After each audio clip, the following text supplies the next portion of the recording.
নমস্কাৰ, মই মানৱী মুৰাণী ভ্লগলৈ স্বাগতম জনাইছোঁ। আশা কৰোঁ আপোনালোকৰ নিশ্চয় ভাল।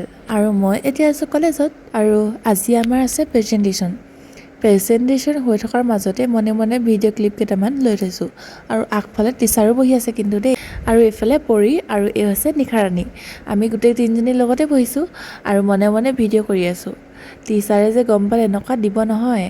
আৰু এইফালে এই হৈছে সুকন্যা, মানে মোৰ ডিপাৰ্টমেণ্টৰ লগৰেই আৰু বৰ মন মাৰি আছে ছোৱালীজনীয়ে দেই। তাৰপাছত আহিলোঁ মেগাজিনৰ কাম কৰিবলৈ। 4 নৱেম্বৰ তাৰিখে আমাৰ মেগাজিন কম্পিটিশ্যন আছে, সেইকাৰণে প্ৰত্যেকটো ডিপাৰ্টমেণ্ট আৰু হাই ছেকেণ্ডেৰী প্ৰত্যেকটো ছেকশ্যনৰ ৱাইজত এখন এখনকৈ মেগাজিন উলিয়ায়। আৰু সৌফালে চাওকচোন আমাৰ বইজ হোষ্টেলটো ইয়াৰ পৰা দেখিয়ে থাকে, কেম্পাছৰ ভিতৰতে যিহেতু। আৰু মেগাজিনৰ কাম আমাৰ হোৱাই নাই গম পায়নে, এইফালে জোখ মাখ লৈছোঁহে, কেতিয়ালৈ বা হয়। আজিতো 30 হ'লেই আৰু আধা মেলা কৰি মেলি আমি ঘৰলৈ বুলি যাব লাগিছোঁ। আমি 5টাই অকল গম পাইনে, উপায় নাই। এতিয়াতো যদিহে ভাল পালে লাইক কমেণ্ট শ্বেয়াৰ কৰিবলৈ নাপাহৰিব। আজিলৈ মানে বাই।